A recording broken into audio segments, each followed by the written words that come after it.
Hello વિદ્યાર્થી મિત્રો, હવે આપણે આગળના મુદ્દા તરફ જઈએ. આગળનો મુદ્દો છે વિદ્યુત ભારનું પ્રેરણ. આપણે એને સમજીએ. આ કાચનો સળિયો છે. હવે આ જે કાચનો સળિયો છે તેને રેશમના કપડા સાથે ઘસી નાખ્યો છે, એટલે કાચનો સળિયો ધન વિદ્યુત ભારિત થઈ ગયો છે.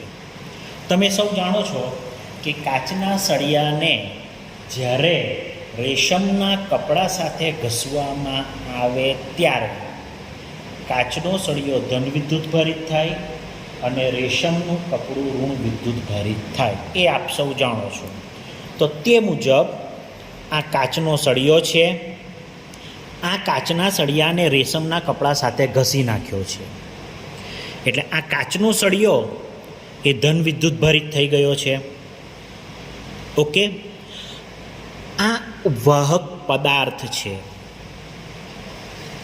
હવે આ જે વાહક પદાર્થ છે એ વિદ્યુતની દ્રષ્ટિએ તટસ્થ છે, એટલે કે એના ઉપર જેટલા ધન વિદ્યુત ભાર છે એટલા જ એના ઉપર ઋણ વિદ્યુત ભાર, એટલે કે જેટલા પ્રોટોન છે એટલા જ એના પર ઇલેક્ટ્રોન છે. તમે જોઈ શકો છો કે તેના ઉપર 3 ધન વિદ્યુત ભાર છે તો 3 ઋણ વિદ્યુત ભાર છે. એટલે વિદ્યુતની દ્રષ્ટિએ આ વાહક પદાર્થ કેવો છે તો કે તટસ્થ છે. ફરી પાછી વાત કરી લઉં.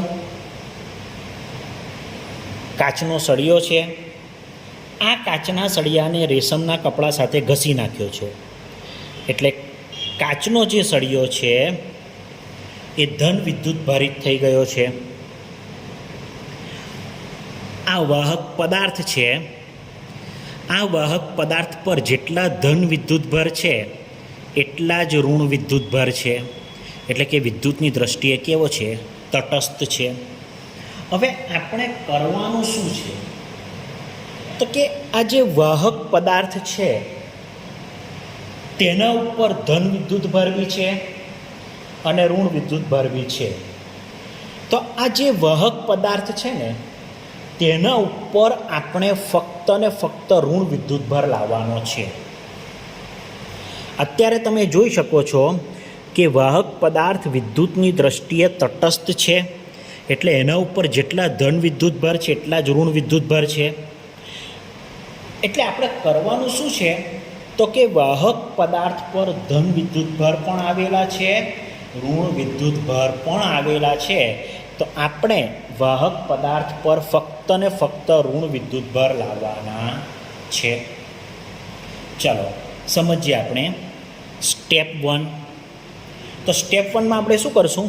આ જે કાચનો સળિયો અને વાહક પદાર્થ છે ને તેમને નજીક લઈ આવીશું. તમે જોઈ શકો છો આ કાચનો સળિયો અને વાહક પદાર્થ, એને આ રીતે આપણે નજીક લઈ આવ્યા. આવી ગયા નજીક. હવે શું થશે? અહીં તમે જોઈ શકો છો કે આપણે નજીક લાવ્યા છે, બંનેનો સંપર્ક નથી કરાયો. કાચનો સળિયો અને વાહક પદાર્થ બંને નજીક આવી ગયા. હવે કાચના સળિયા ઉપર ધન વિદ્યુત ભાર છે, તો આ ધન વિદ્યુત ભાર અને વાહક પદાર્થના જે ઋણ વિદ્યુત ભાર છે તે ધન વિદ્યુત ભાર કાચના સળિયા પર છે અને વાહક પદાર્થના ઋણ વિદ્યુત ભાર એ બેની વચ્ચે આકર્ષણ થશે, એટલે ઋણ વિદ્યુત ભાર બધા એ પર આવી જશે, છેડા એ પર આવશે. સળિયા ઉપરનો ધન વિદ્યુત ભાર અને વાહક પદાર્થનો ધન વિદ્યુત ભાર બેની વચ્ચે અપાકર્ષણ થશે અને અપાકર્ષણને કારણે દૂર જશે, એટલે ધન વિદ્યુત ભાર બી છેડા પર આવી ગયો. તમે હજુ પણ જોઈ શકો છો શરૂઆતમાં જુઓ તો કે ધન ઋણ વેચાયેલા છે, ધન ઋણ ધન ઋણ ધન ઋણ એ રીતે વેચાયેલું છે. હવે સ્ટેપ 1માં આપણે શું કરીશું તો કે કાચનો સળિયો અને વાહક પદાર્થ નજીક લાવીશું. એટલે થશે શું તો કે ધન વિદ્યુત ભાર અને ઋણ વિદ્યુત ભાર એ બેની વચ્ચે આકર્ષણ થશે, એટલે ઋણ વિદ્યુત ભાર બધા એ પર આવી જશે, છેડા એ પર. કાચના સળિયા પરના ધન વિદ્યુત ભાર અને પદાર્થ પરના ધન વિદ્યુત ભાર એ બેની વચ્ચે અપાકર્ષણ થશે, એટલે બધા ધન વિદ્યુતભાર કઈ આવી જશે? બી પર આવી જશે. ઇન શોર્ટ, નજીક લાવવાથી ઋણ વિદ્યુતભાર એ પર આવી ગયા આકર્ષણને કારણે, અને ધન વિદ્યુતભાર અપાકર્ષણને કારણે છેડા બી પર જતા રહ્યા. હવે સ્ટેપ 2, કાચનો સળિયો અને વાહક પદાર્થ નજીક જ રાખવાના છે. હવે શું કરવાનું? તો કે આ વાહક પદાર્થનું અર્થિંગ કરી દેવાનું. આ અર્થિંગ કરેલું છે એવું દર્શાવે છે. આ રીતે લીટી કરી અને આ રીતે બતાવી દો તો એ અર્થિંગનો સિમ્બોલ છે. હવે અર્થિંગ કરવાથી ફાયદો શું થશે? તો યાદ રાખો કે અર્થિંગ કરો તો વધારાના જે ઇલેક્ટ્રોન છે તે જમીનમાં જતા રહે. હવે બીજી વાત પણ સાચી છે કે જે રીતે વધારાના ઇલેક્ટ્રોન જમીનમાં જાય તે જ પ્રમાણે જમીનમાંથી ઇલેક્ટ્રોન પાછા આવી પણ શકે છે. સમજે મારી વાત? અર્થિંગ કરવાથી શું ફાયદો થાય? તો કે અર્થિંગ કરવાથી વધારાના ઇલેક્ટ્રોન જમીનમાં જતા રહેશે, અથવા તો જમીનમાંથી ઇલેક્ટ્રોન, જે રીતે ઇલેક્ટ્રોન જમીનમાં જાય એ જ પ્રમાણે જમીનમાંથી ઇલેક્ટ્રોન પાછા આવી પણ શકે છે. આપણા ઘરમાં અર્થિંગ કરેલું હોય છે, તમે જોઈ શકો, તમારા ઘરના અંદર જોજો કે જે ઇલેક્ટ્રિક સાધનો છે તેને નુકસાન ઓછું પહોંચે, ત્યારે હાઈ વોલ્ટેજ થઈ જાય અને નુકસાન ઓછું પહોંચે તે માટે ઘરમાં અર્થિંગ કરેલું હોય છે. એ અર્થિંગનો ફાયદો શું છે? તો કે અર્થિંગ કરવાથી વધારાના જે ઇલેક્ટ્રોન છે એ જમીનમાં જતા રહેશે. તે જ પ્રમાણે અમુક વખત જરૂર પડે તેમ જમીનમાંથી ઇલેક્ટ્રોન પાછા આવી પણ શકે છે. તો આપણે મૂળ ઉપર આવી જઈએ, સ્ટેપ 2 ઉપર જઈએ.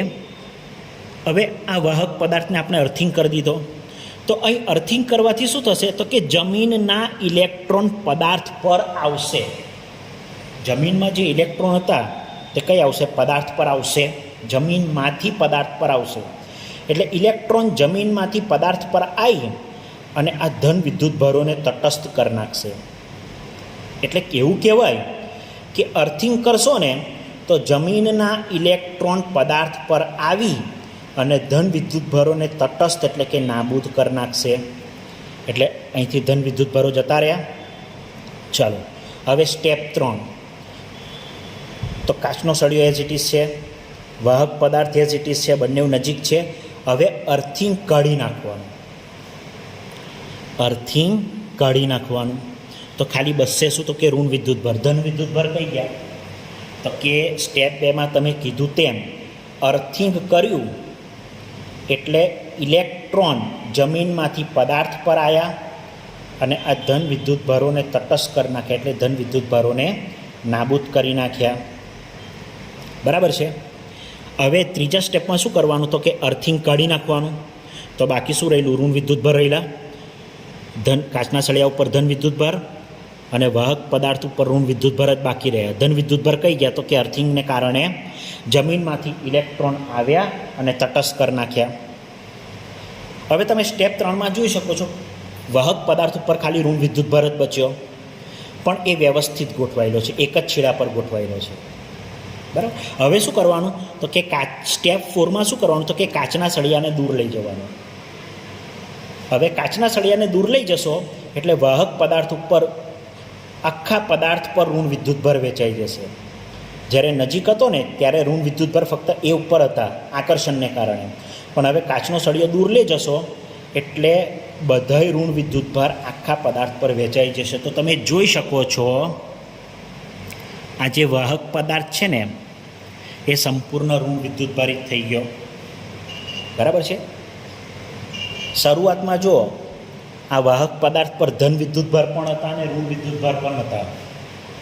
હવે તમે જોઈ શકો છો એન્ડમાં શું થયું? તો કે વાહક પદાર્થ સંપૂર્ણ ઋણ વિદ્યુતભારિત થઈ ગયો. બરાબર? ફરી પાછું આપણે સમજીએ તો કે કાચનો સળિયો આપેલો છે.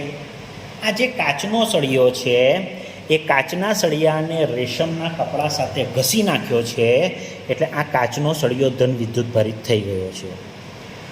આ બીજું શું છે તો કે વાહક પદાર્થ છે. આ જે વાહક પદાર્થ છે ને એ વિદ્યુતની દ્રષ્ટિએ તટસ્થ છે, એટલે એના ઉપર જેટલા ધન વિદ્યુતભાર છે ને એટલા જ ઋણ વિદ્યુતભાર છે. હવે આપણે કરવાનું શું છે તો કે આ જે વાહક પદાર્થ પર ધન વિદ્યુતભાર ને ઋણ વિદ્યુતભાર બંને છે ને તેની જગ્યાએ ફક્ત વાહક પદાર્થ પર ઋણ વિદ્યુતભાર લાવવાના છે. બરાબર છે. અત્યારે વાહક પદાર્થ પર ધન વિદ્યુતભાર પણ અવેલેબલ છે અને ઋણ વિદ્યુતભાર પણ અવેલેબલ છે. આપણે શું કરવાનું છે તો કે આ વાહક પદાર્થ પર ફક્ત ઋણ વિદ્યુતભાર જ લાવવાના છે. તો એ કેવી રીતે લાવીશું તો આપણે 4 સ્ટેપને ફોલો કરીશું. સ્ટેપ 1 તો કે કાચનો સળિયો અને વાહક પદાર્થ બંનેને નજીક લાવવાના. આ રીતે સંપર્ક નથી કરવાનો, ખાલી કાચનો સળિયો અને વાહક પદાર્થને નજીક લાવવાના છે. તો નજીક લાવવાથી શું થશે તો કે કાચના સળિયા ઉપરના ધન વિદ્યુતભાર અને વાહક પદાર્થ પરના ઋણ વિદ્યુતભાર બેની વચ્ચે આકર્ષણ થશે, એટલે ઋણ વિદ્યુતભાર બધા એ પર જમા થશે. બીજું, કાચના સળિયા ઉપરના ધન વિદ્યુતભાર અને વાહક પદાર્થ પરના ધન વિદ્યુતભાર એ બેની વચ્ચે શું થશે અપાકર્ષણ થશે. અપાકર્ષણ એટલે દૂર જાય, એટલે બધા ધન વિદ્યુતભાર બી છેડા ઉપર ગોઠવાઈ જશે. ઓકે, એટલે સ્ટેપ 1માં શું કર્યું તો કે નજીક લાવવાથી વાહક પદાર્થના ઋણ વિદ્યુતભાર એ છેડા પર આવી ગયા અને વાહક પદાર્થના ધન વિદ્યુતભાર દૂર બી છેડા પર જતા રહ્યા. હવે સ્ટેપ 2માં શું કરવાનું તો કે વાહક કાચનો સળિયો અને વાહક પદાર્થ નજીક જ રાખવાના, પણ વાહક પદાર્થને અર્થિંગ કરી દેવાનું. અર્થિંગ કરવાથી શું થશે તો કે અર્થિંગ કરવાથી વધારાના ઇલેક્ટ્રોન જમીનમાં જતા, તે જ પ્રમાણે જમીનમાંથી ઇલેક્ટ્રોન પાછા પણ આવી શકે. તો અહીં આપણે અર્થિંગ કરીશું તો શું થશે, જમીનમાંથી ઇલેક્ટ્રોન પાછા પદાર્થ પર આવશે અને આ જે ધન વિદ્યુતભાર છે ને તેને નાબૂદ કરી નાખશે. હવે ત્રીજા સ્ટેપમાં શું કરવાનું તો કે કાચનો સળિયો એઝ ઇટ ઇઝ, વાહક પદાર્થ એઝ ઇટ ઇઝ બંને નજીક નજીક રાખવાના અને અર્થિંગ કાઢી નાખવાનું. એટલે ત્રીજા સ્ટેપમાં અર્થિંગ નીકળી ગયું. હવે બાકી શું હોય ઋણ વિદ્યુતભાર. ધન વિદ્યુતભાર તો કઈ ગયા તો કે અર્થિંગને કારણે જમીનમાંથી ઇલેક્ટ્રોન આવીને તટસ્થ કરી નાખ્યા. હવે તમે સ્ટેપ 3માં જોઈ શકો છો કે કાચના સળિયા ઉપર ધન વિદ્યુતભાર છે અને વાહક પદાર્થ ઉપર ફક્ત ઋણ વિદ્યુતભાર બચ્યો છે અને એ પણ એ છેડા ઉપર જ છે. હવે શું કરવાનું, આજે સ્ટેપ 4માં શું કરીશું તો કે જે કાચનો સળિયો છે ને એને આપણે દૂર લઈ જઈશું. એટલે કાચનો સળિયો દૂર જશે એટલે આ જે ઋણ વિદ્યુતભાર છે ને એ આખા પદાર્થમાં વાહક પદાર્થમાં વેચાઈ જશે. તો તમે જોઈ શકો છો કે શરૂઆતમાં જે વાહક પદાર્થ છે તેના ઉપર ધન અને ઋણ વિદ્યુતભાર બંને હતા. હવે આપણે 4 સ્ટેપની મદદથી વાહક પદાર્થને ફક્ત કેવો કરી નાખ્યો ઋણ વિદ્યુતભારિત કરી નાખ્યો. ઓકે, તો આ હતું વિદ્યુતભારનું પ્રેરણ.